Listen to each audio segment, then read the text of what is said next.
¿por qué vivir como en el suelo en el que uno nació? Y si eso tiene alguna implicación real más allá de un autoengaño de es mi patria. ¿Y qué hace un buen millennial privilegiado ante una crisis brava? Concluye que tiene que irse de viaje para encontrarse. No tenía ningún plan a futuro. Pues yo dije, yo tengo que irme a Bogotá porque mi feeling es que allá algo bueno me va a pasar. Estos procesos como de romper la inercia son muy duros. Y uno sabe qué es lo que no quiere hacer, pero no sabe qué es lo que quiere hacer. A mí lo que me parecía de Medellín es que a la gente, por lo menos de mi generación, en Medellín le gustaban como 3 cosas, que eran como los caballos, las motos y los carros. Y a mí no me gustaba ninguna de esas 3 cosas, entonces siempre me sentí como medio outsider cultural. Hoy en día la gente está demasiado obsesionada con el viaje interior. Colombia es el país que se va de rumba mientras se derrumba. Qué pereza seguir escuchando que tenemos los mejores colombianos del mundo y todos viviendo por fuera. Listo, la bricaqueta. No hay banderas en Marte, Sendwave toma 1. Este episodio llega a ustedes gracias a Sendwave, una plataforma para enviar dinero desde Estados Unidos y Europa a diferentes países de Latinoamérica como Colombia. Si tú eres uno de esos latinos que apoya a su familia desde el exterior, te invitamos a que descargues la app de Sendwave. Usando el código NHBM en tu primer envío recibirás $10 de regalo y al mismo tiempo apoyas el sostenimiento de este podcast. Gracias por estar aquí y por permitirnos acompañarte con nuestras historias. Corta. El monto mínimo que debes enviar para hacer efectivo el beneficio es de $10 estadounidenses o 10 euros. Actividad válida hasta el 4 de febrero de 2026. Hola, bienvenidos a un nuevo episodio de No hay banderas en Marte. El día de hoy tenemos a una persona que ha sido pues una inspiración también para nosotros en el mundo del podcast, que nosotros escuchamos, que nos hemos como sentado Alejo y yo a consumir los episodios porque son podcasts que nos parecen muy interesantes. Y definitivamente cuando uno decide hacer este ejercicio de conversar con la gente, pues va recogiendo mucha información, o sea, va teniendo como muchas perspectivas diversas porque cada invitado pues llega con una posición, con una opinión y por eso nos parece muy interesante tener a Andrés Acevedo con nosotros acá el día de hoy, el creador de Atemporal, de 13%. Andrés, gracias. No, gracias a ustedes por la invitación, yo feliz. De verdad que has tenido la posibilidad de sentarte con muchísimas personas interesantes que seguramente tienen mucho para compartir, para contar y que a través de su experiencia pues se puede generar como conversaciones muy enriquecedoras. Entonces, qué bacano también como conocer la persona que hay detrás de todo ese ejercicio de investigación. A nosotros no nos gusta mucho decir periodismo porque pues nos estaríamos atribuyendo Alejo y yo acá. Y sobre todo con tanto podcast y tanta... Claro. Cada que algo se pone en tendencia, pues sale también mucha gente a darle varilla. Entonces nosotros preferimos decir que tenemos conversaciones más que entrevistas, no hacemos periodismo. Claro. Estamos fundando la Escuela de Sociología Apriorística Especulativa. Puro opinómetro. Esa está buenísima. Además se ahorra uno como las pautas periodísticas, ¿no? O sea, no, tenemos los permisos sí, todos. Tiene una Todos. licencia de embarrarla y nadie le puede Sí. caer. No, pues que yo no soy periodista. Exacto. Sí, yo puedo hacer el disclaimer ahí. En realidad procuramos eso, es tener conversaciones. Opinamos mucho a veces Sí. no tanto. Andrés, muchas gracias. No, yo feliz y además me parece muy chévere el tema que ustedes han tratado y para mí siempre ha sido como una pregunta que he tenido hace muchos años, el de, bueno, ¿por qué vivir como en el suelo en el que uno nació? Y si eso tiene alguna implicación real más allá de un autoengaño de es mi patria y en realidad podría yo estar lavando platos en Australia y estando más tranquilo quizás. Sin tanta presión social. Sí, es una constante. Total. Empecemos un poquito como por el principio. Yo sé que tú ingresas a estudiar Derecho, y digamos que ahí hay como un momento de muchas decisiones, llegan los podcasts y llega como ese formato también a abrirte una posibilidad para hacer cosas diferentes. Cuéntanos un poquito como de ese momento, de esa decisión crucial en tu vida, ¿qué voy a hacer? Estoy estudiando una carrera que tal vez no me representa? Sí, yo cuando empecé a pensar en hacer podcast, el problema es que yo ya me había graduado de esa carrera. Yo había trabajado 6 meses, medio tiempo como abogado y me había dedicado a contestar derechos de petición. Y entonces era un trabajo como de 9 de la mañana a 12 y 5. Mi jefe salía a recoger las niñas del jardín y apenas él daba la vuelta por la esquina salía yo. Y solo me iba pensando a coger el bus, me iba pensando, oiga, pobre gente la que se quedó allá, que va a ir a almorzar y después tiene otro turno. Si para mí solo medio tiempo ya es una cosa demasiado tediosa. Y pues claramente era un problema, porque pues en cuestión de meses, porque yo me graduaba como a los 3 meses oficialmente, pues mi vida iba a ser esa, la del trabajo de verdad y no simplemente el trabajo medio tiempo. Y entonces yo empecé a cuestionarme mucho, pues primero yo tenía claridad que yo no iba a aguantarme eso. Y si algo he tenido yo es como intuiciones sobre mi personalidad. Yo no iría tan lejos de decir que tengo como un autoconocimiento privilegiado, pero de pronto sí intuiciones, ¿cierto? Entonces yo sabía que yo no podía trabajar después de las 6 de la tarde. Yo nunca he podido pensar después de las 6 de la tarde. Y cuando teníamos que estudiar para un parcial y el grupo de estudio decidía que era como una suerte de pijamada, eso a mí nunca me funcionaba. A mí eso no me funcionaba porque yo sabía que después de las 6 de la tarde mis neuronas cerraban el chuzo, apagaban y ya hasta el otro día a las 8 de la mañana podía volver yo a operar. Y como las firmas de abogados, que era, digamos, el trabajo ideal para alguien de mi universidad, como empiezan a operar tan tarde, ellos tienen un modelo de negocio absurdo en el que básicamente pierden el tiempo durante el día y luego a las 6 de la tarde empiezan a trabajar. Y se quedan hasta las 3 o 4 de la mañana haciendo un trabajo trasnochado que les toca corregir al otro día por la mañana. ¿En qué universidad, perdón, estudiaste, Andrés? Yo estudié en los Andes. Estudié en los Andes, mi tercera carrera. O sea que yo ya había hecho un semestre en EAFIT de negocios internacionales y un semestre en los Andes de ingeniería ambiental. La relación entre negocios internacionales, ingeniería ambiental y derecho, te voy a pedir que no me la preguntes porque no existe, ¿no? Así de sencillo, no existe. Y entonces, las firmas de abogados, yo sabía que yo no iba a poder trabajar ahí porque yo no puedo pensar después de las 6 de la tarde, entonces dije, bueno, si no es firma, es empresa, porque ni el mundo ONG ni la rama judicial a mí me han llamado la atención, sino que yo quiero ser un abogado de derecho privado, pero no en firma porque no me da el estamina.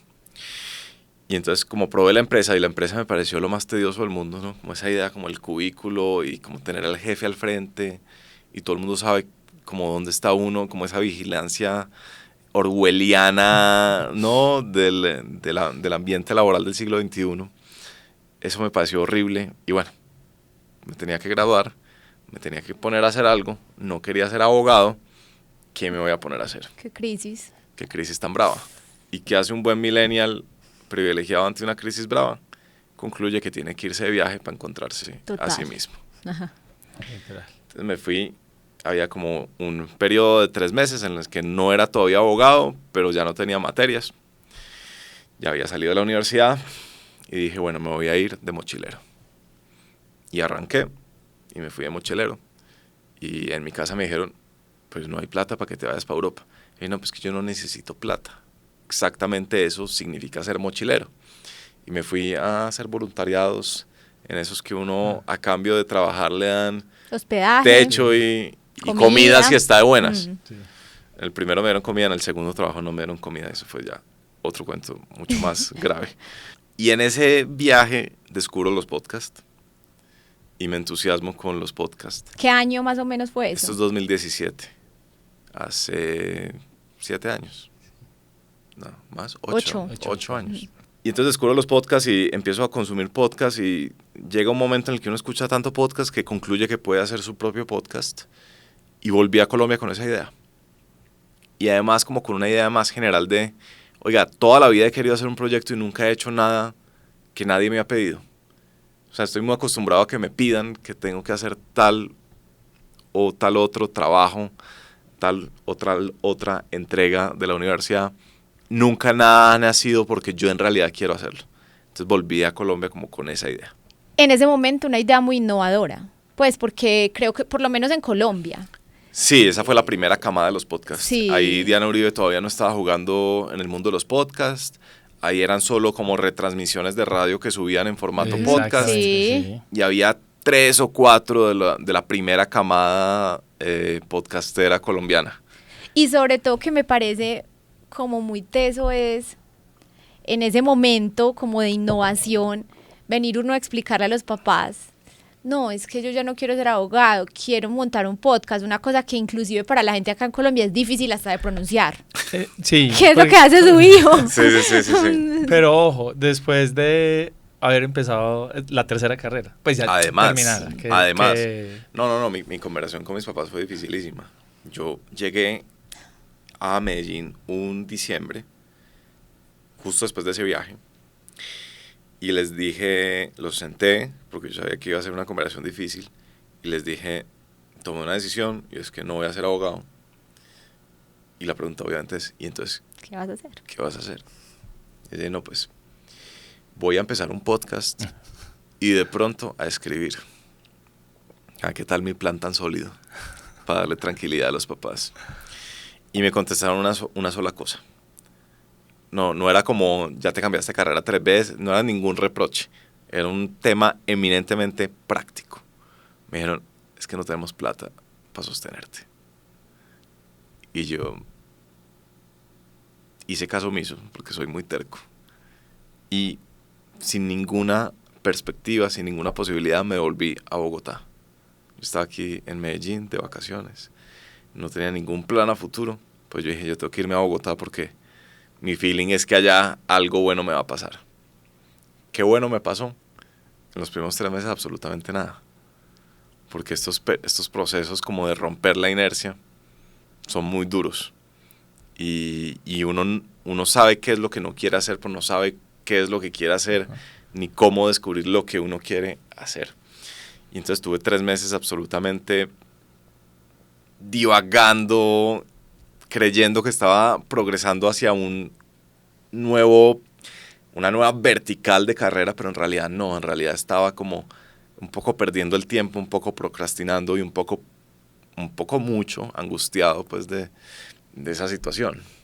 Uf, Es la bravo. logró revivir a través de esa conversación porque he estado ahí. Sí. He estado en el hueco. Se me ocurrió una pregunta en este momento y es, ¿por qué Bogotá?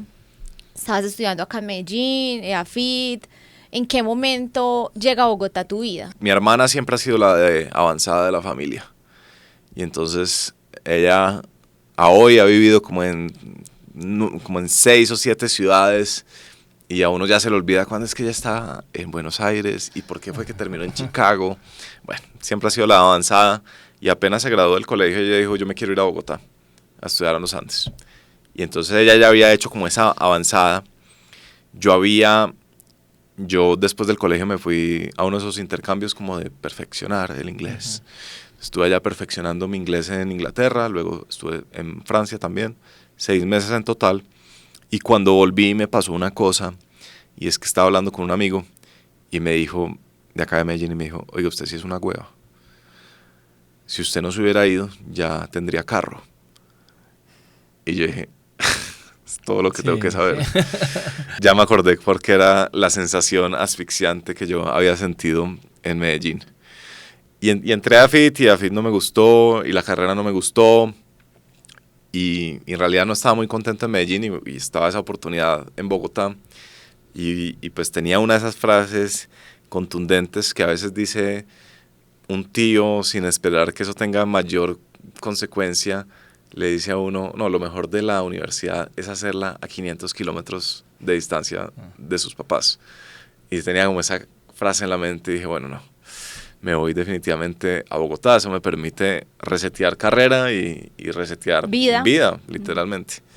Y tomé esa decisión a los 17 años. ¿Y cómo te recibió Bogotá? ¿Te gusta la vida en Bogotá o te has planteado después de todo ese tiempo, pues ya han pasado varios años, como el regreso a Medellín o no? Y porque particularmente Medellín... como que no hace mucho clic con Bogotá, ¿no? No, pues bueno, uno de eso, pero con una idiosincrasia tan fuerte como la que hay en Medellín, una cultura, la familia es tan fuerte que la gente vuelve casi siempre. Sí, sí, sí. A mí lo que me parecía de Medellín es que a la gente, por lo menos de mi generación, en Medellín le gustaban como 3 cosas, que eran como los caballos, las motos y los carros. Y a mí no me gustaba ninguna de esas 3 cosas, entonces siempre me sentí como medio outsider cultural. La llegada a Bogotá fue, yo creo que como la llegada de todo el mundo que nunca ha vivido en Bogotá, brava. Eso es una ciudad dura. Yo llegué a vivir a Chapinero, afortunadamente Chapinero Alto, que es menos duro que Chapinero Bajo, que es pues la frontera es la séptima, para los que conocen. Entonces Chapinero Alto es arriba, la séptima es un barrio un poco más amable, pero en todo caso muy duro, y la acogida de bus y el frío ese bogotano, sobre todo, yo no sé si esto es una cosa como de recuerdo nostálgico, y que uno siempre cree que antes era más frío de lo que es hoy en día. Este año ha estado frío, como hace muchos años no, pero yo recuerdo esos primeros años, 2011, 2012, 2013, como que era helada esa ciudad. Es un poco como García Márquez tiene ese mismo cuento de que cuando llegó a Bogotá se acostaba a dormir en la cama y sentía que las cobijas estaban empapadas y heladas. Entonces, pues esa misma experiencia y conocer allá a los locos de la calle de Bogotá, que son diferentes, y a los famosos ñeros y la cosa, es un poco hardcore, pero al mismo tiempo fascinante. O sea, era como Bogotá, sí, para mí fue como wow, yo no sabía que una ciudad puede tener tanto y tanta gente tan distinta, sobre todo, y tantas como subculturas.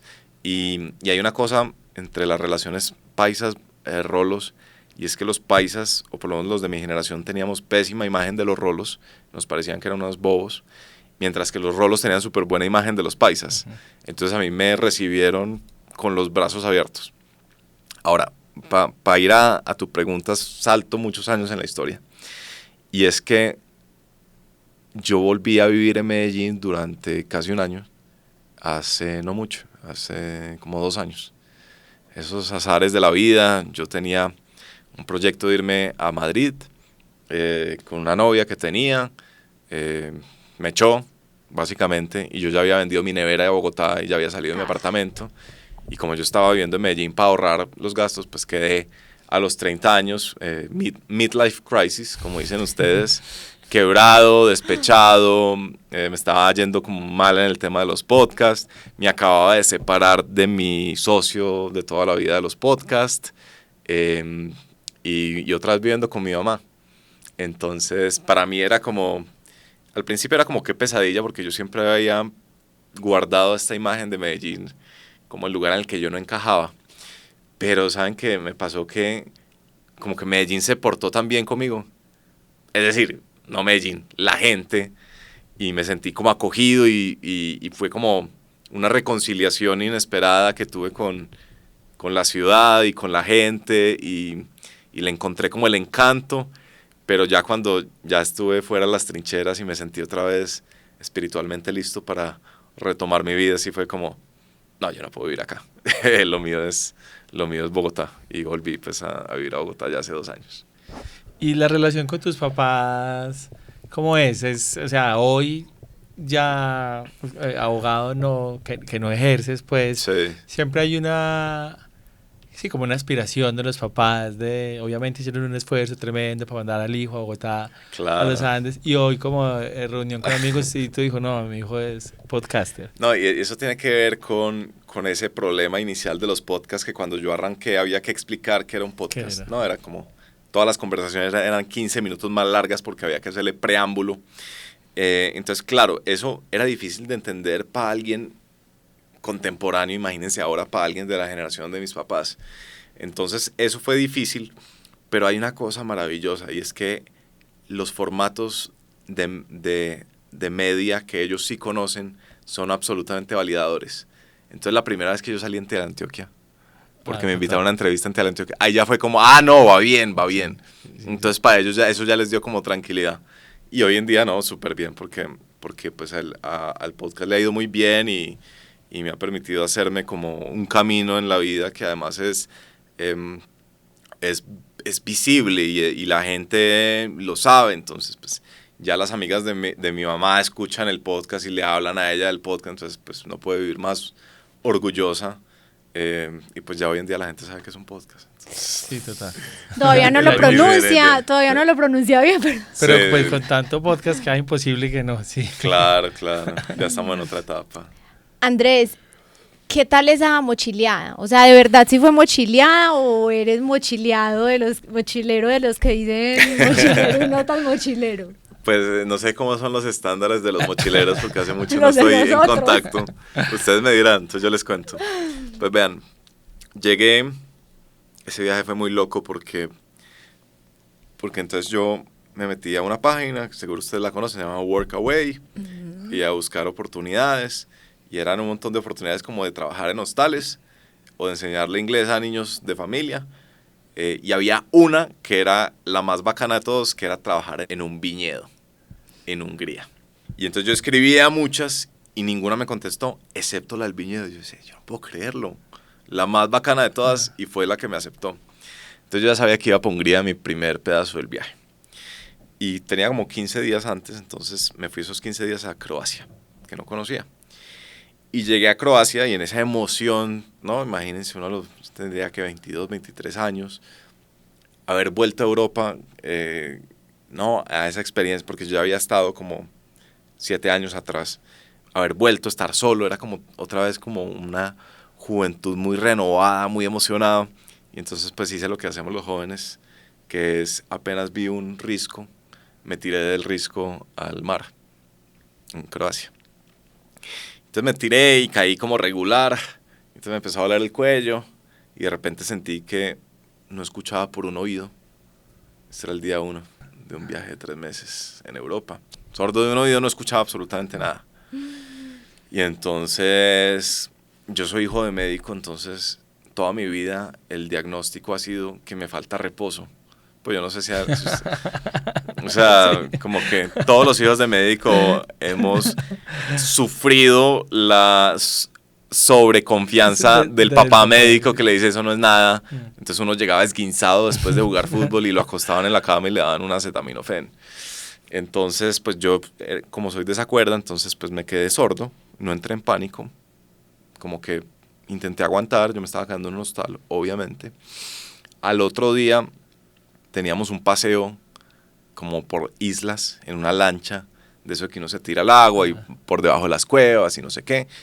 Y ya ahí estaba muy grave la situación porque estábamos en una mesa, pues hay, no sé, 15 ingleses, 13 croatas, 22 alemanes y yo no escuchaba a una sola persona. Entonces yo ya no podía hablar con la gente. Yo dije, no, esto sí está serio. Y ya ahí habías, ahí no habías pensado que ibas a hacer podcast, porque imagínate uno. No, yo estaba encontrándome todavía, yo no sabía que necesitaba mis oídos, no. Ay, no. Y entonces llegamos de ese paseo en lancha, me fui a buscar al dueño del hostal y le dije, oiga, necesito que me lleve a urgencias porque estoy enloquecido, estoy absolutamente sordo. Yo ya había ido antes de eso a una farmacia a preguntarle a un tipo, oiga, me tiré al agua, no sé qué es, me tiré a un precipicio y quedé como sordo, ¿usted qué me da? Y me dio unas gotas y yo me eché las gotas, no me hicieron nada, seguía igual de sordo. Entonces le digo al señor, lléveme a urgencias. El tipo, uno de esos ángeles que uno conoce en sus viajes de mochilero, me montó al carro, me llevó a urgencias. En urgencias yo llegué y me acordé que yo tenía ese seguro médico, el que uno saca como con la tarjeta de crédito Sí. Bancolombia, y que la única indicación es, antes de hacerse cualquier cosa, llame al seguro a avisar. Y entonces yo intenté llamar y como que no logré, en esa época era todavía como difícil complejo, la total. llamada a larga distancia. No lo logré, yo dije, bueno, prefiero que me atienda el médico a que el seguro me respalde, whatever.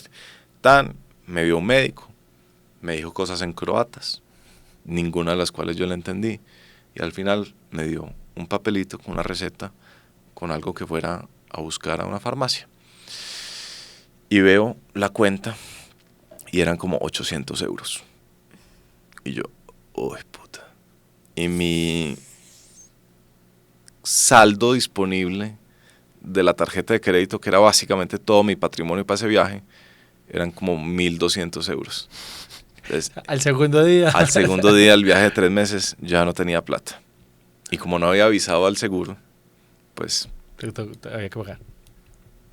yo la había pagado con mi propia tarjeta. Y lo peor del cuento es que me voy a la farmacia con la receta médica y digo, por favor, deme esto, que era una cosa croata, y me dan mis mismas gotas que ya un farmacista me había recetado por 0 pesos, pero con label croata, con etiqueta en croata. Tampoco me sirvió. Entonces ese fue el inicio del viaje. No.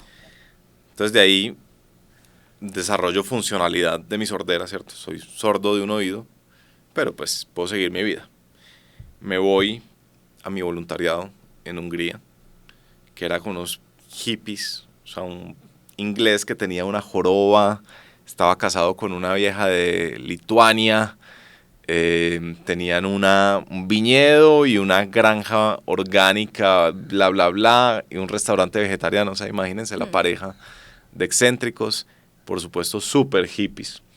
Y entonces, pues, ese fue mi segundo médico del paseo y él me dice, no, eso es súper fácil, eso hay que poner una vela, y me pone, ya lo han hecho, me pone una vela prendida en el oído. Por supuesto, tampoco me sirvió de nada. ¿Y no le contaste eso a tu papá? No, por supuesto que no. Esa homeopatía eso ya es demasiado. Entonces, pues nada, súper sordo. Estuve ahí, pues increíble, ¿no? Al lado del lago más grande de Europa del Este, de Europa Central, perdón, que se llama el Balaton, que está rodeado de 6 volcanes. Yo estaba en uno de esos volcanes porque pues, el suelo de los volcanes tiene todos estos minerales que se presta para el buen vino.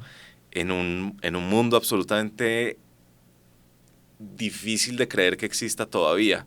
Era como una comunidad de bohemios que viven alrededor del vino y de la comida, entonces se juntan y eso eran fiestas todo el día y uno era como de la realeza de Romania, o sea que yo no sé si eso es realeza de verdad, pero eran como, sí, unas figuras todas muy, muy extrañas. Ahí estuve un mes. Después de eso hice el Camino de Santiago un pedazo, como 11 días. Y después de eso ya me fui a un hostal, que fue mi segundo voluntariado, y ahí yo ya estaba ilíquido. Además porque Hungría era muy barato. Y sordo. Y seguías. Se me había mejorado, se me había como alivianado un poquito la sordera, pero seguía sordo. Pues yo ya me había acostumbrado, pues esa era mi vida. Y entonces llego al final del Camino de Santiago, que es Santiago de Compostela, claro. Y Santiago de Compostela es ahí en la frontera de España con Portugal. Y me consigo un trabajo, por esos días, porque no me había salido nada, me consigo un trabajo en un hostal en Porto, en Portugal, que era una ciudad a la que yo ya había ido y que era de mis favoritas. Yo había sentido como eso que uno siente a veces con las ciudades, como una conexión especial que uno no puede describir por qué le gusta tanto Porto, pero yo había sentido eso con Porto, entonces me salió un trabajo en Porto y yo dije, esto es un sueño. Y ahí yo ya tenía muy poquita plata, muy, muy mal de plata. Y llegué a trabajar a ese hostal y yo imaginándome pues que iba a ser una experiencia de voluntariado parecida a la de Hungría, ¿cierto? Como una cosa, como con una comida diferente, una experiencia diferente, pero pues iba a estar bien.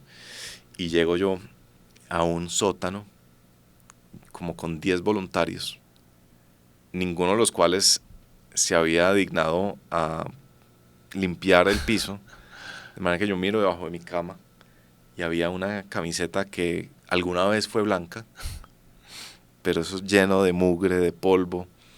No nos daban comida, solo hospedaje.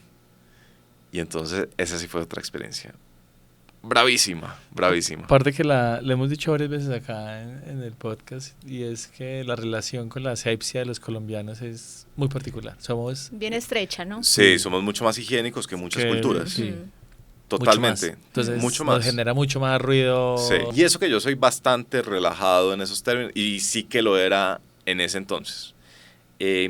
Pero el tema de que no había comida, entonces sobrevivíamos a partir de los sobrados de los huéspedes, ¿no? Pues se compran un tarro de pastas y pues no se los llevan, sino que dejan Sí, total. 100 gramos, Sí, entonces sí. uno compensa 100 gramos acá, 100, entonces hace 9 tipos de pasta y se hace una comida ahí como sin proteína, pero que por lo menos lo llena uno. Entonces vivíamos así Y una de las voluntarias era una sueca que tenía otro trabajo en un buffet vegetariano.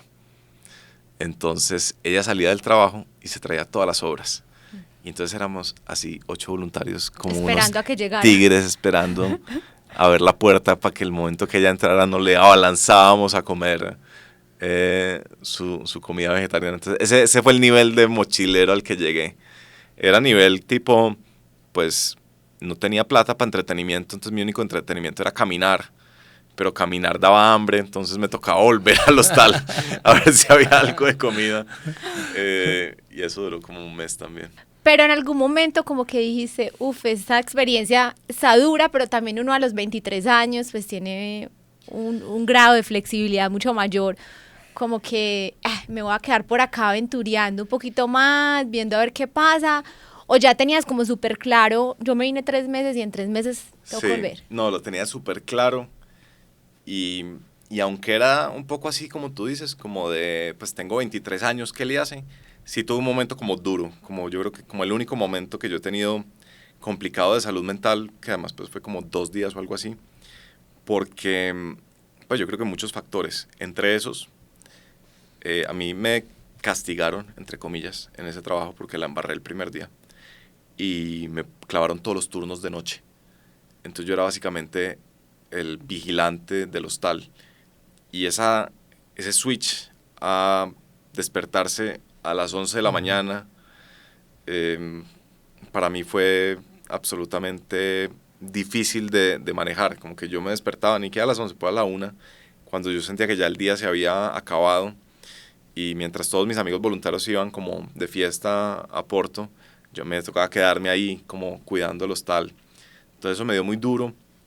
Y en mis días libres yo sentía que yo no podía disfrutar como la ciudad. Yo decía, no veía la hora de que llegara el día libre, pero llegaba el día libre y me iba como a la playa de Matosinhos, allá cerca a Porto, y simplemente caminaba como lúgubre y no sé, con la poca plata que tenía me compraba un kebab y me sabía maluco y yo decía, puta, todo me sale mal en esta vaina. Y entonces ahí tuve como un par de días que yo, me acuerdo que le escribí a mi hermana y le dije, yo creo que yo estoy deprimido, esto está muy grave, no sé qué.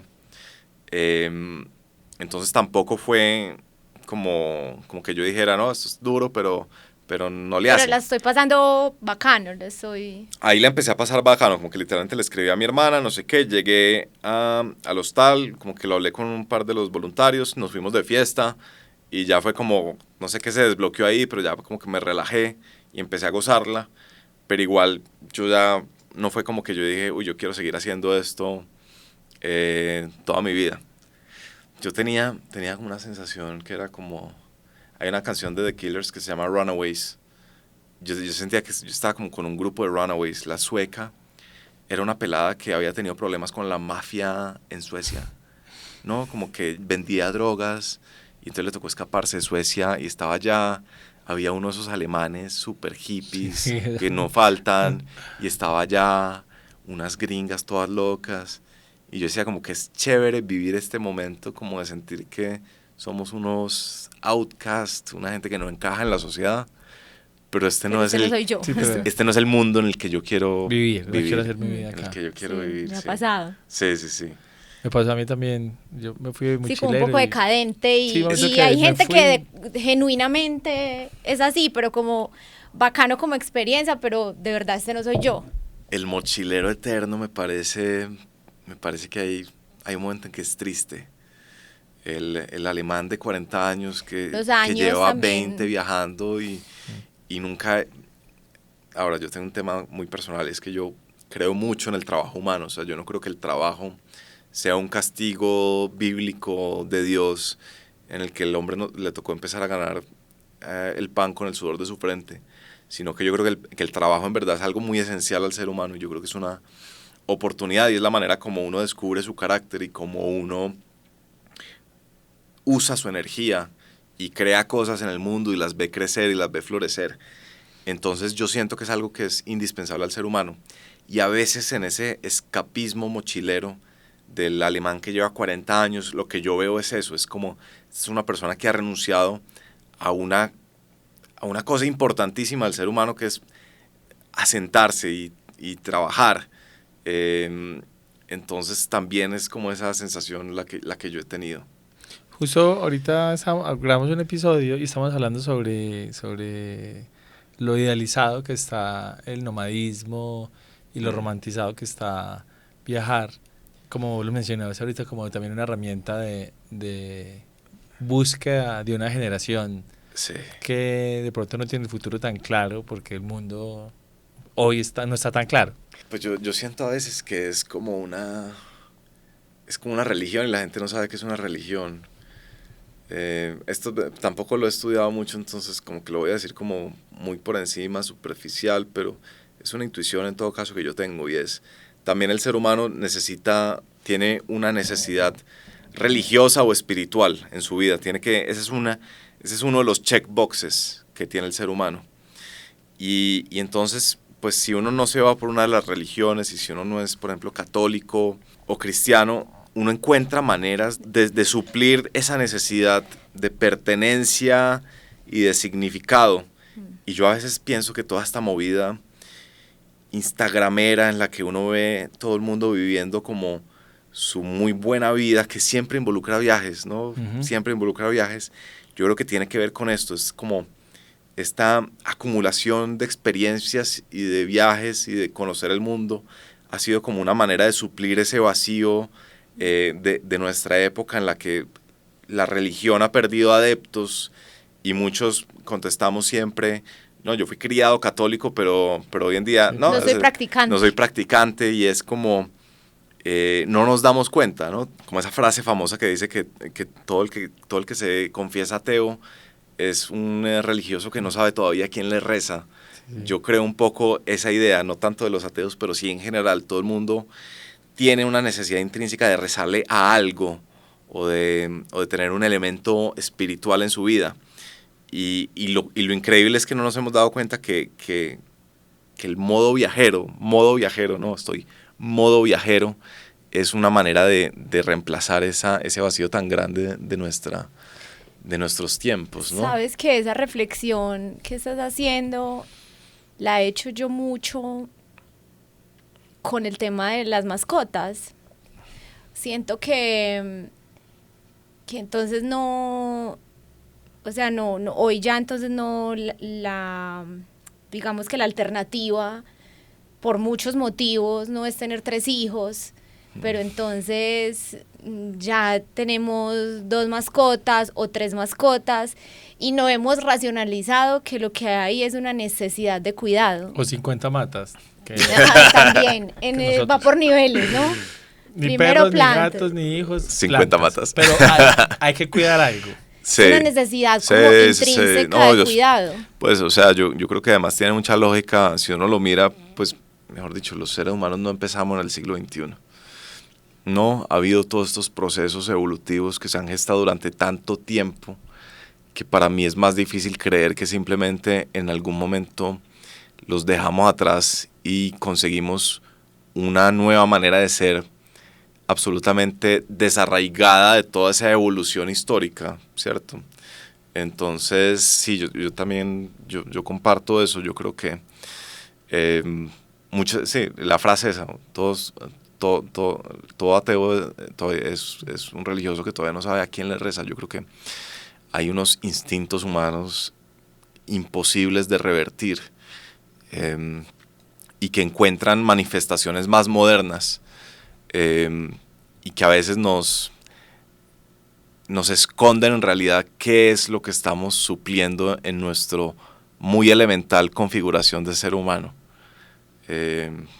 Nada de esto es para decirle a la gente que no viaje ni que no tenga mascotas, pero yo creo que la reflexión de qué es lo que hay detrás de esto, ¿no? Es la caída en natalidad en todo el mundo. La de Colombia es súper acelerada. Y yo creo que son problemas serios desde muchos puntos de vista. Si uno lo mira desde el punto de vista social, eso es una catástrofe. Y por eso vale la pena tener estas conversaciones, no para juzgar a la gente que incurre en estas manifestaciones modernas, digámoslo así, pero sí para plantear el tema: oiga, esto está pasando. Esto no es solo libertad de expresión, esto no es el libre desarrollo de la personalidad. A veces estos son ideas fuerza que uno no sabe que las tiene, ¿cierto? Está esa frase de Carl Jung que es fantástica, es, ¿acaso nosotros tenemos ideas o las ideas nos tienen? Y sí que uno ve hoy en día mucha gente tenida por ideas sin saber que es presa de algo más grande. También es que somos expertos en reflexionar sobre las consecuencias y hoy que todo el mundo puede opinar, hay poca reflexión sobre las causas, porque el mundo o los medios de comunicación hoy, pensando pues en las redes sociales, no los medios masivos, bueno, como nos conocíamos los más media, Sí. pues no dan para dar ese tipo de reflexiones, porque todo es muy rápido. Me refiero a que las redes sociales, entonces es solo consecuencias y pocas causas. Claro. Y un poco hacer ese tipo de reflexiones de por qué es que pasa esto. A mí me parece muy interesante, sobre todo, que como no hacemos la reflexión y no lo entendemos de esa forma, pues nos la pasamos es como juzgándonos los unos a los otros y no darnos cuenta que a la final es como lo mismo con otra etiqueta. Sí. Pues y que a la final hay unas motivaciones ahí compartidas y lo mismo me pasa, por ejemplo, con el tema de la ancestralidad. Y uno, pues dependiendo del carácter, la personalidad, pues encuentra una mayor conexión con unas cosas que con otras, ¿cierto? Hay gente que se conecta más fácil con el catolicismo que con la filosofía y la cosmovisión indígena, y está válido, pero a la final es una necesidad muy humana, Sí. de suplir algo, que quizás las formas no son las mismas, pero el fondo sí lo es. Sí, total. Yo tengo una posición impopular sobre eso. Yo este año publiqué un libro con el que ha sido mi gran mentor, que es Juan David Aristizábal, y se llama Ante todo, hacer algo. Y es un poco como un ensayo sobre la acción. En esa época que les contaba de mi vida, en la que yo sabía que no quería ser abogado, pero no sabía qué hacer, yo en realidad lo que tenía, y era más grave, era una absoluta desuso, descostumbre de hacer cosas. Yo nunca había estado habituado a tomar iniciativa y a hacer. Y entonces por eso en parte quise escribir este libro, ¿cierto? Esto es lo que yo he aprendido y lo que Juan David y yo hemos conversado durante tantos años de amistad sobre hacer cosas, cómo empieza uno, cómo vence uno la inercia y empieza algo. Y en ese libro, por eso les digo que es una posición un poco impopular, nos planteamos unas reflexiones sobre la introspección y sobre la identidad. Y mi síntesis o mi aprendizaje al respecto es, hoy en día la gente está demasiado obsesionada con el viaje interior. Está esta idea de que lo más importante no es hacer cosas, sino que es ser. Y el libro no es diciendo lo más importante es hacer, no ser. El libro está diciendo es, vea dónde ha llegado nuestra cultura, a este extremo en el que queremos quedarnos durante 20 días en una finca de Santa Elena en conexión cósmica con una deidad antigua a través del yagé. Vea que estamos en eso y vea que tenemos que volver a corregir el rumbo, por lo menos esa es nuestra posición. Es muy importante el autoconocimiento, por supuesto, pero también es muy importante hacer cosas. Entre otras porque hacer cosas le permite a uno conocerse más que casi cualquier otra cosa. El mejor aprendizaje siempre es el que entra a las malas, y lo que entra a las malas casi siempre es producto de la experiencia. Entonces, hay una frase muy buena de Ortega y Gasset que dice, estamos asistiendo al espectáculo de miles de vidas que deambulan sin rumbo en el laberinto de sí mismas porque no tienen a qué entregarse. Y eso es un poquito para mí un diagnóstico muy acertado de lo que está pasando. Toda esta sobrecompensación de la terapia, de la introspección, de la reflexión, del yagé, de los hongos, ha llegado a tal punto que lo que uno ve es que la gente termina más perdida de lo que arrancó y termina en una autoindulgencia narcisista de, ay, joder madre, qué chévere, soy súper único, pero soy tan único que no me atrevo a hacer cosas en el mundo real porque de pronto me doy cuenta que o no soy tan único o no soy lo que yo pensaba, ¿cierto? Porque además nosotros creemos que la identidad es una construcción que no lo hace uno en su cabeza, sino que el mundo real le da a uno feedback, le da retroalimentación de qué es uno en realidad. Y entonces yo a veces quise tener esta personalidad de que era, ¿cómo se llama? No introvertido, porque eso me daba cierto estatus intelectual. Pero luego salgo al mundo real y soy un tomador de Pilsen que puede hacer amigos con facilidad, ¿no? No soy tan introvertido como yo creía. Además que muchos aspectos de la identidad tienen que ver con el entorno en el que, o sea, yo no soy la misma que soy acá en Medellín a la que era en Australia. Mi identidad ha mutado por completo. Ahora, ese es otro tema que me encanta a mí, ¿no? Hay lugares en los que uno se siente más uno, ¿no? También, a mí me pasa eso un poquito. Pero el tema del yagé, de la introspección, nuevamente, no es una crítica per se a hacerlo o no hacerlo, sino es decir, oiga, ¿qué le pasa a una sociedad que pone todas sus energías en encontrarse a sí misma y ninguna en hacer cosas en el mundo real? Y la respuesta tampoco es tan buena, ¿no? Y yo creo que, por supuesto, como en todo, hay que buscarle el punto justo, no el punto medio, sino el punto justo. Y me ha gustado siempre una frase de Alejandro Gaviria que es que no conviene la reflexividad pasiva, pero tampoco la acción irreflexiva. Y yo creo que a veces lo que yo veo es que la sociedad se debate entre esos dos extremos. Entonces tengo mis amigos paisas emprendedores que antes de que se les ocurra la idea ya están ejecutándola, básicamente. Y tengo mis amigos bogotanos que quieren empezar algo, pero le dan vueltas y le dan vueltas y nunca la empiezan. Y yo creo que lo que hay que es buscar como ese punto en el que uno no está ni en acción irreflexiva, pero tampoco en reflexividad pasiva. Sí, estamos como debatiéndonos entre la búsqueda interior y la sociedad del cansancio. Entonces, ¿para dónde pegamos?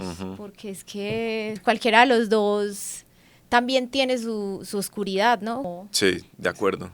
Sí, a mí me parece que con el tema de las ancestralidades y esas búsquedas, siento que obedece también a un desencanto de la oferta del sistema, de decir la gente, en la misma búsqueda en otro escenario de los viajes, es una búsqueda de la gente, dice, pero ¿para dónde pegamos? Si el mundo está tan desahuciado como se pinta en este momento, hay un resto de gente que dice, pues no le vamos a seguir apostando a eso porque como que la vida nos está diciendo que por ahí no es, pero no sabemos por dónde es, y aquí hay una opción. Un poco lo que hablábamos ahorita fuera de micrófonos, pues como que tambalea el paradigma, ya el guión que de pronto tenían los papás de cómo debíamos nosotros caminar esta vida ya no nos aplica, pero tampoco tenemos certezas. Entonces a la final pues es una crisis espiritual y creo que todo eso se ve materializado en estas búsquedas que estamos de un lado para otro mirando a ver cómo es que vamos a hacer para medianamente cultivar un bienestar que nos permita estar cómodos. Si hay una cosa es que hoy todo está mal. O sea, si miramos pantallas está mal. Sí. Si no miramos pantallas está mal. Si hacemos mucho ejercicio, si comemos carne y no comemos arroz. Ahorita yo con alimentación yo digo, intoxicación por agua. ¿Qué puedo comer? Sí, eso. ya hay una. Ya vamos en eso. Y dije, sí, está bien que tenemos que ser más reflexivos, pero hay momentos que uno salta del barco. Yo viendo con la comida que dije, parce, pues la verdad que no sé qué creer.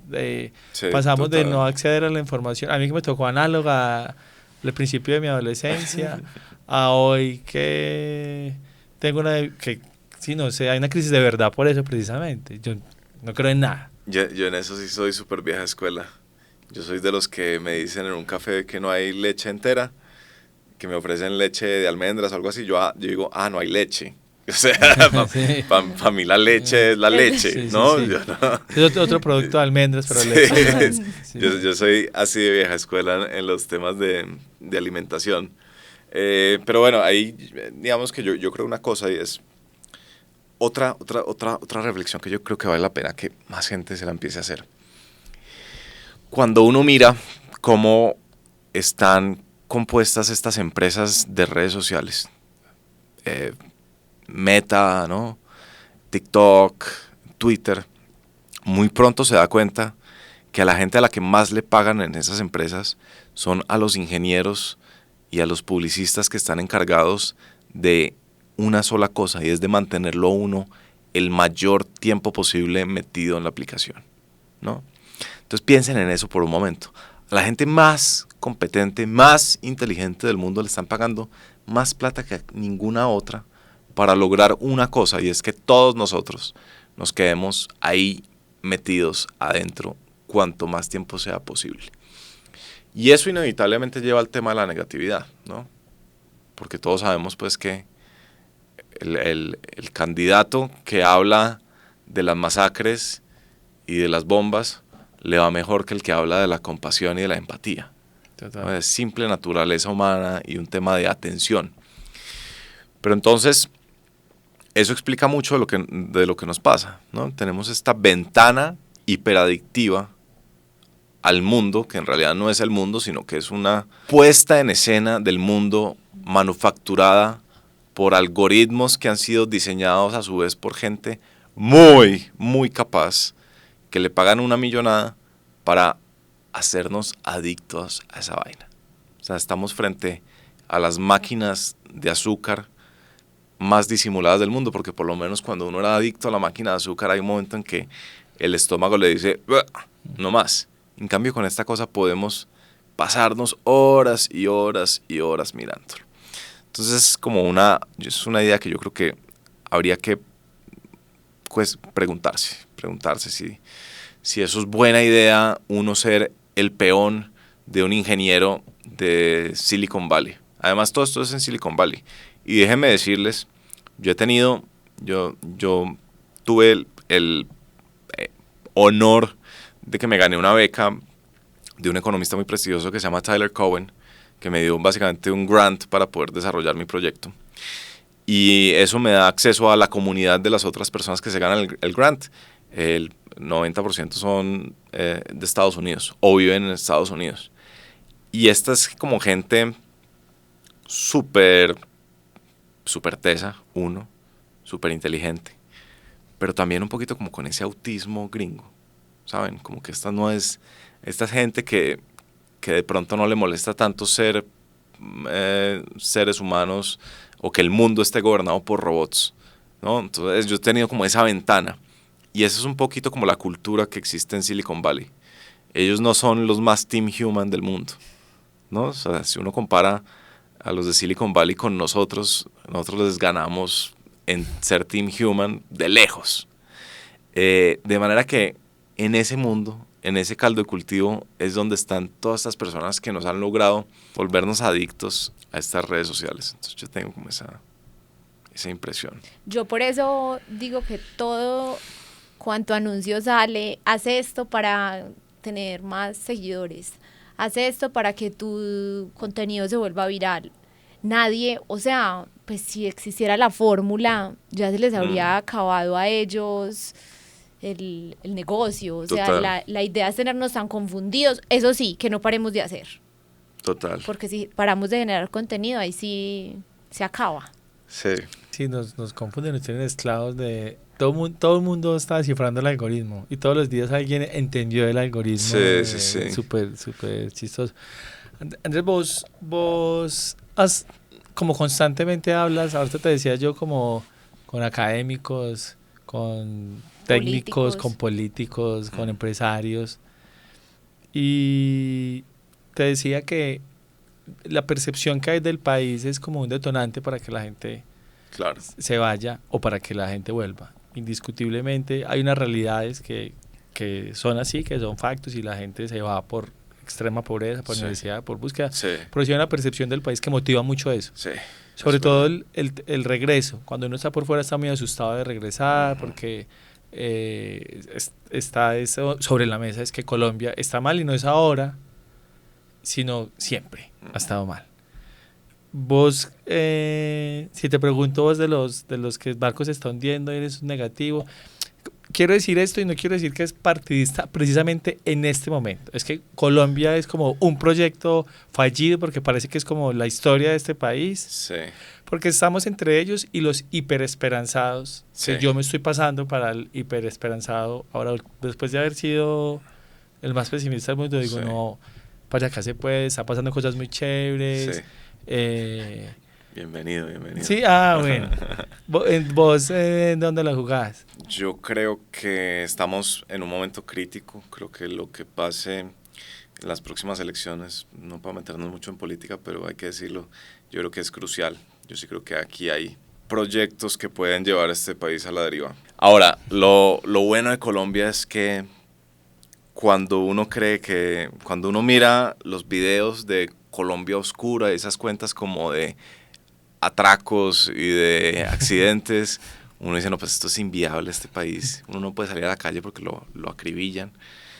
Pero después uno se sienta en mesetas, meta, a tomar cerveza con llaneros que pudieron montar un negocio de rafting después de muchos años de violencia en esa zona, y se da cuenta que literalmente esto lo decía un cronista muy famoso, pues yo creo que esa frase la sacó de alguien más, pero Alberto Salcedo Ramos, que es un cronista muy famoso, tiene una frase que yo cuando la leí es fantástica, y es: Colombia es el país que se va de rumba mientras se derrumba. Y eso es como parte del encanto de esto acá. Entonces uno siente que esto se está desmoronando, pero de repente está sentado en silla Rimax en plaza pública de Mesetas tomando cerveza desde las 3 de la tarde con unos llaneros que al otro día van a hacer rafting por el río más increíble que existe en el mundo, no en Colombia, en una cosa como Jurassic Park, porque hay acantilados al lado y lado, y de repente hay cascadas, y uno dice, bueno, only in Colombia, ¿no? Ahí sí el meme de imagínate estar en Suiza y perderte esto. Perdón, pero tengo que decir esto. Nosotros nos fuimos de Medellín a Pereira y literal nos pasó lo de mientras se derrumba, se va de rumba. Un derrumbe, nos demoramos 30 horas. ¿De qué a Pereira?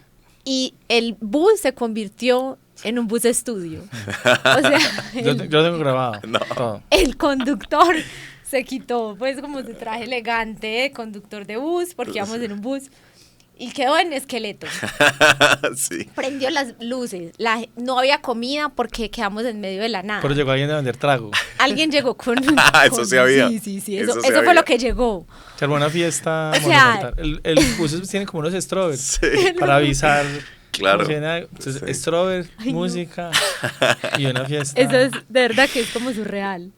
Eso que Eso es vivimos. Colombia, eso es Colombia. Entonces, Colombia, y ustedes estuvieron en el Caquetá, yo voy ahorita para el Caquetá y estoy Uf. seguro que va a ser como esos lugares sobre los cuales, si uno no ha ido, yo nunca he ido, pues uno puede tener todos los sustos y las preconcepciones, pero apenas se sienta ahí y apenas habla con alguien de allá, es como, ¿qué? Esto es lo máximo. Entonces yo soy mucho más, ¿no? La gente, los inversionistas en bolsa tienen estos términos, bullish o bearish, ¿no? Y bullish es confiado de que esto va para arriba, y yo soy mucho más bullish sobre Colombia que bearish. Sí creo que hay unos retos gigantes, creo que volviendo a estas ideas culturales y esta mala autoestima que ha tenido Colombia desde hace mucho, yo creo que si algo caracteriza a Colombia es como bajita autoestima. Y yo creo que esas ideas sí inciden en ese fenómeno masivo de migración que estamos viendo. No lo explican todo porque hay un segmento importantísimo de ese que es como, hey, aquí no hay trabajo, me voy. Pero hay otro que es como, ay, no, uno pudiendo vivir en Australia, en Canadá, en Ciudad de México, en Madrid, ¿para qué me voy a aguantar yo ese mierdero? Pero yo creo la otra cosa es como, a veces, y lo dice esta frase que repite el profe Alfaro cuando lo invitan a transmitir partidos de la Selección Colombia en Caracol, que dice, el fútbol es un estado de ánimo, ¿cierto? Que uno puede pasarlas mal 70 minutos y decir están jugando pésimo, pero de repente al minuto 71 metió un gol y es tanta la emoción y la energía que se genera ahí que termina remontando 3-1. Yo creo que lo mismo puede pasar como en las sociedades. Yo a veces creo que si usted se montó ya la Acebedoneta, que es la de vamos por Colombia, entusiasmo por Colombia, pero si más de ustedes se montan y si más de la gente escuchando esto se monta, y si logramos vender este proyecto de, oiga, ¿cómo vamos a construir un país en el que nos queramos quedar? Y este no es un país, vamos a cambiar una tendencia que ha tenido la sociedad colombiana durante mucho tiempo, que es la de sentir que es usuaria de un país en vez de ciudadana de un país. Porque ser ciudadano de un país implica que uno no simplemente puede escoger qué es lo mejor para mí, sino que uno también tiene que hacer sacrificios y tiene que dar su parte para que esta sociedad funcione mejor para todos. Entonces yo creo que si logramos dar ese giro, que tampoco creo que sea tan difícil de dar, pero como les digo, estamos en una coyuntura crítica, pero si lo llegamos a dar, yo creo que esto puede ser, fue madre, ahí sí, como decía nuestro difunto ex candidato presidencial, el mejor lote de Sudamérica, ¿no? Estamos en el mejor lote, tenemos la mejor gente, ¿no? Y qué pereza seguir escuchando que tenemos los mejores colombianos del mundo y todos viviendo por fuera, ¿no? El tipo de logística de Amazon colombiano, el director de investigaciones de la empresa más grande de energía en el mundo, colombiano. Pero qué pereza que nuestros logros sigan siendo los de allá y no lo que vamos a lograr aquí todos. Andrés, ahorita hay como un momento, porque no es exclusivamente de Colombia, lo mencionamos ahora, es como un momento histórico donde el mundo está dando muchos giros. Sí. Europa como encerrado entre China y Estados Unidos con un rezago tecnológico ahí tratando. Y una crisis energética. Crisis energética, demográfica, tratando de decir, no, nosotros también podemos opinar, o por lo menos tomar decisiones, opinar, sí. Sí. Mientras los otros dos están decidiendo como el rumbo del mundo. Y con unos giros a gobiernos de derecha, antimigratorios, pero al mismo tiempo con unas crisis demográficas brutales. Sí, sí, sí. Y eso nos polariza, indiscutiblemente, que es como la palabra de moda Sí. también, estamos polarizados. Sí, pues real. Sí, total. Y eso vuelve en mí, que soy muy negativo, a decir, parce, es que no es Colombia, es el mundo. Y si no nos reconciliamos, si no nos encontramos como humanidad, esto va de mal en peor. Con un agravante para mí es que la tecnología, creo que una guerra mundial en las proporciones como fuera la segunda, con la tecnología que hay, creo que nos vamos a desaparecer. Sí, pues va a durar muy poquito. Sí, exactamente. Y me interesa mucho porque, como le dije ahorita, vos estás en constantes conversaciones Sí. con gente muy tesa, Sí, sí, sí. con gente mucho académico y ahorita que hicimos la introducción, yo pienso que en los libros obviamente hay mucha información, pero en la gente está todo. Sí, sí, sí. Yo tengo también esa percepción de que el mundo se está volviendo hostil, y se está volviendo como a nacionalizar y eso pues afecta a los migrantes pues de primeros. Por eso es la otra que yo siempre pienso que se va a ir uno a buscar en este momento del mundo a donde ni siquiera lo quieren, ¿no? A donde quién sabe los más locos de ese segmento, de esa población, cómo vayan a reaccionar cuando uno está allá donde no lo van a dar la bienvenida. Me parece muy complicado. Ahora, yo creo que eso no va a pasar en todo lado, ¿no? Va a haber como, no sé, países amables y países no amables. Y ojalá pues nuestra diáspora esté en países amables y no tenga mayor problema con eso. Ahora, salidas a eso, pues yo no, la verdad no tengo, porque me parece como grandes procesos, grandes fuerzas que están como reajustando el mapa del mundo. Está pues esta teoría de que el mundo se va a regionalizar y Estados Unidos pues va a dejar de ser el policía del mundo y se va a concentrar en su propio continente, en nosotros, como parece estar pasando, ¿no? Y lo mismo va a ser China y pues quién sabe qué vaya a pasar con Europa, porque pues, sí es un misterio. Pues finalmente este es nuestro país, ¿no? Este es nuestro país y a veces si uno se siente muy incapaz de cambiar su entorno, de pronto lo primero que tiene que hacer es empezar a reducir su entorno. Entonces de pronto nosotros no somos los que van a cambiar a Colombia, pero de pronto podemos cambiar. Bueno, y de pronto tampoco los que van a cambiar a Medellín.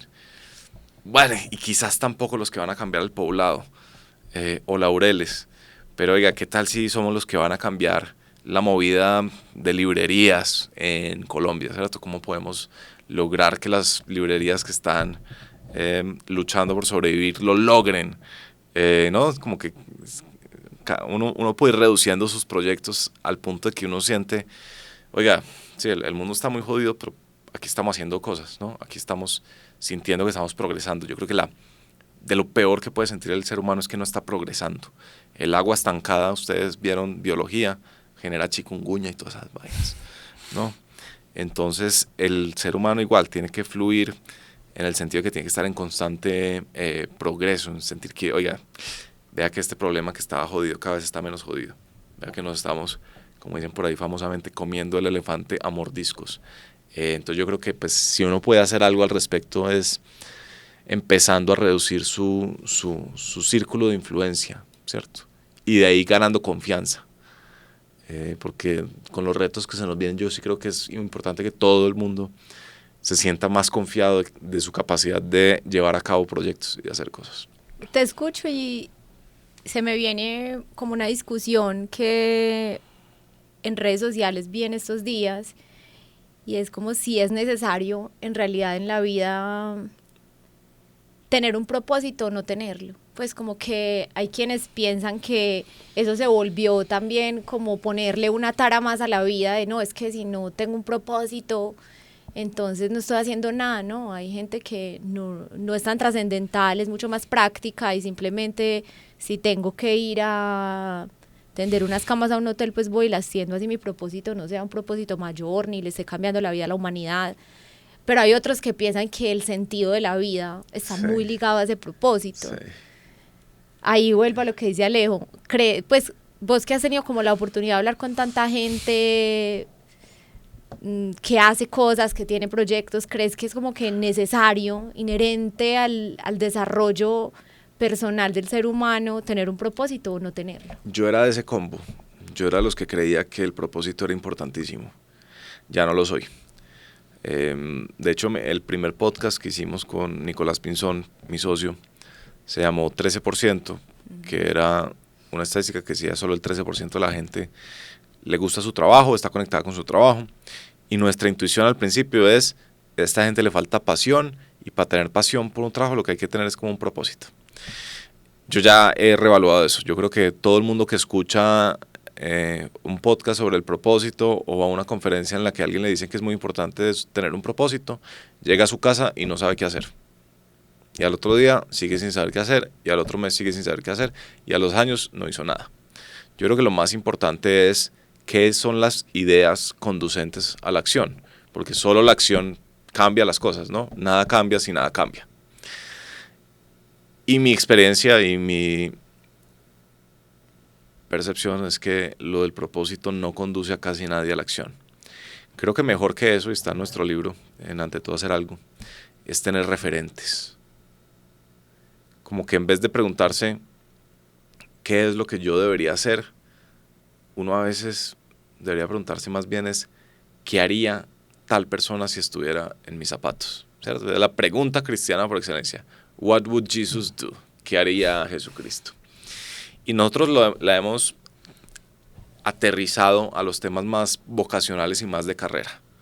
Entonces, yo que soñaba con ser escritor, me preguntaba mucho qué haría Ryan Holiday, por ejemplo, que era uno de mis referentes, ante esta situación, o cómo usaría Ryan Holiday su tiempo. Que permite una cosa, y es olvidarse de uno mismo, ¿cierto? Porque a veces el susto de que uno quiere ser muy lindo y muy bonito y su identidad tiene que ser perfecta, es lo que más lo paraliza. Y por eso a veces esa discusión eterna de cuál es mi propósito, qué es lo que yo debería estar haciendo, es tan infructuosa. Pero si en cambio uno se sale de uno mismo, uno dice, oiga, pues yo soy yo soy un ejecutivo de una compañía importante y estoy teniendo como estas dudas existenciales. pues de pronto lo que yo debería preguntarme no es qué debería hacer yo dado que soy ejecutivo de esta compañía importante, sino, oiga, ¿qué habría hecho Michael Dell? ¿Qué habría hecho Nicanor Restrepo? ¿Qué habría hecho, no sé, inserta tu leyenda del marketing preferida y de preferencia? Entonces yo creo un poco más eso, yo creo que eso sí te da a ti como más luces de, bueno, al siguiente día entonces hago esto, ¿no? Ya tiene uno un modelo de alguien que ha transitado un camino similar o en el que uno encuentra como algo de inspiración. Oye, yo quiero parecerme a esa persona. ¿Cuáles son los pasos que tengo que hacer mañana para empezar a parecerme a esa persona? Entonces, no sé, de pronto un escritor, su siguiente acción crucial es sentarse a hablar con 5 personas en un café, porque de pronto lo que le falta son ideas en la cabeza. Pero de pronto un vicepresidente de marketing que lo que quiere es cambiar la manera como el público entiende a su empresa, no tiene que ponerse a gastar tiempo en cafés con personas, ¿no? Esa visualización de para dónde vas, que es mucho más clara de tener cuando uno piensa en referentes, te delimita tus acciones, tus siguientes acciones cruciales. Quiero tener el podcast número 1. ¿Cuáles son las siguientes acciones cruciales para empezar a hacer eso? ¿Será que es meterme a Amazon y comprar los micrófonos? Puede ser. ¿Será que es escribirle a estos invitados que me da susto escribirle y traerlos? Puede ser, ¿no? Todos, cada quien pues lo tiene que descifrar. Pero, ¿cuál es mi propósito superior de transformación? Fatal, además porque eso conduce a pensar mal, con todo el respeto aquí de la gente fan del propósito. Esos propósitos siempre terminan siendo, yo quiero tener el mayor impacto social desde la cooperación, ¿no? Son unas palabras grandilocuentes que no dicen nada, no son concretas, y lo que no es concreto no es conducente a la acción. Fin de la diatriba. O sea, hay que hacer. Pues, o sea, el libro se llama Ante todo, hacer algo. O sea, lo más importante es ponerse en movimiento, ¿no? Hay que... Y si hacer nada es hacer algo. Explícame eso, porque no te la he comprado todavía. Es que eso, nosotros estamos muy te estaba escuchando, estaba pensando en eso, con Han, el filósofo coreano, sí, coreano alemán. Sí. Asociado al cansancio, sobre la hiperproductividad y sobre el hacer. Sí. Justo ahorita estábamos hablando de que a veces hacer en esta sociedad, sobre todo la antioqueña, que premia tanto eso, sí, terminamos como escapando a cosas y a evitar cosas. Estamos tan ocupados que a veces estamos evitando. Inclusive es como una pena decir que no estoy ocupado. O sea, sí. decir, uno se reúne con un grupo de amigos y parte de la conversación es quién está más ocupado que quién tiene menos tiempo que quién. Y siento que a veces no está tan sano. Creo que lo que dice Lauri es, a veces hay que sentarse. O sea, a veces lo mejor que puedes hacer es como totalmente de acuerdo. Pausar y estar. Totalmente de acuerdo. Digamos, a ver, ya te entiendo. Sí, quiero ser este empresario, ¿cierto? Del sector belleza. Y llevo ya 4 años todos los días haciendo la misma actividad, que es echarme el maletín al hombro, ir a vender y a conseguir clientes, no sé qué, meterlo a Excel, darle. Y quizás la siguiente acción crucial para convertirme en ese empresario soñado no es ir por el cliente número 1012, sino parar. Y ahí sí de pronto la siguiente acción crucial es un retirito espiritual, ¿no? Hey, 2 días en que no vas a trabajar, vas a digerir, porque mucho de esto es un tema de digestión, ¿no? Si uno nunca ha salido a la calle, nunca ha obtenido información real del mundo y se echa en su sofá a intentar descifrar su futuro, pues no tiene suficientes elementos de juicio para llegar a ese futuro.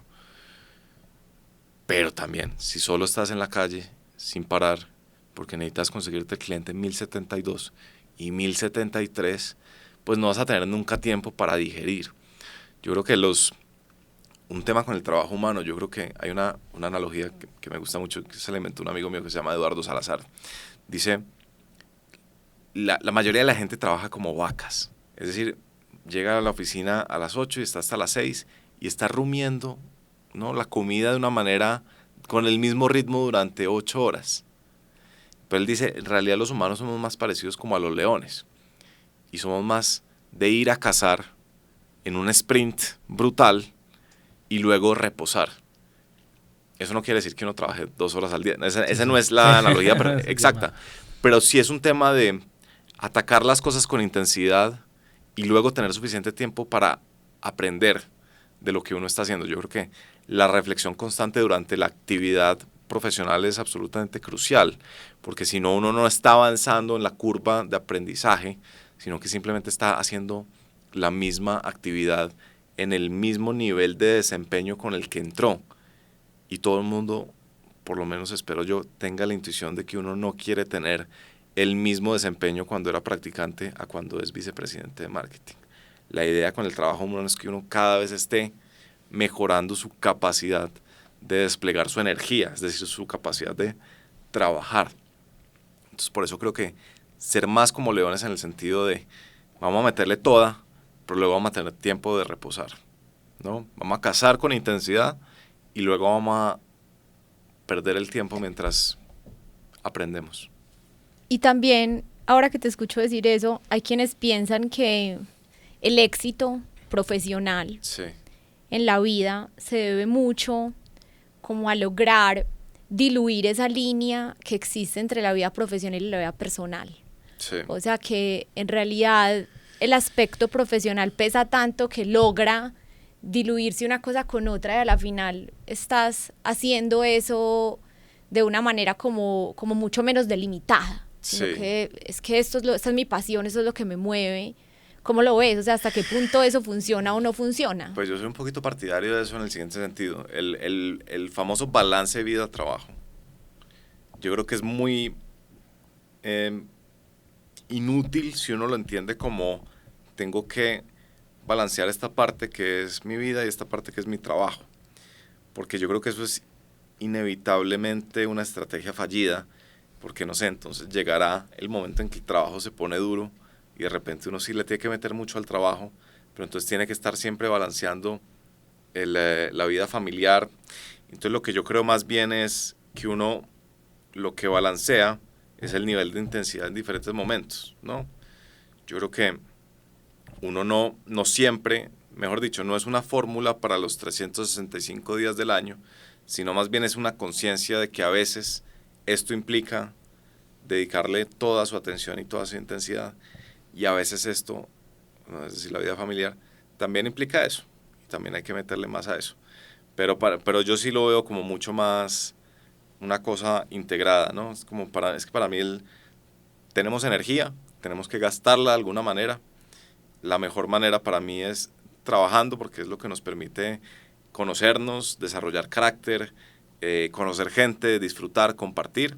Y si no lo hacemos, si simplemente creemos que el trabajo es una imposición, pues ahí sí que vamos a estar disociados del mundo, porque inevitablemente nos va a tocar trabajar.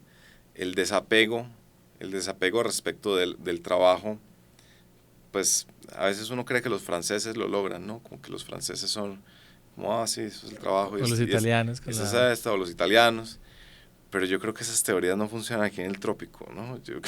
Sobre todo porque si todo el mundo está metido en esta idea de salir adelante y uno es como, no, yo ya salí del cuento y yo simplemente il dolce far niente y pues hacemos pasta durante 6 horas con la...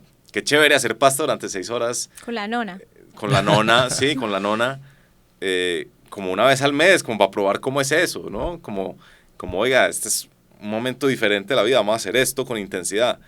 Pero yo no sé si es muy sostenible intentar modelar esa sociedad que no somos, y creo que la gente que está pensando que el balance es una cosa como equitativa durante los diferentes momentos del día, se encuentra muy rápido que no es capaz de meditar, de lavar los platos, de lavarse los dientes, de trabajar, de leer, de estar con la familia.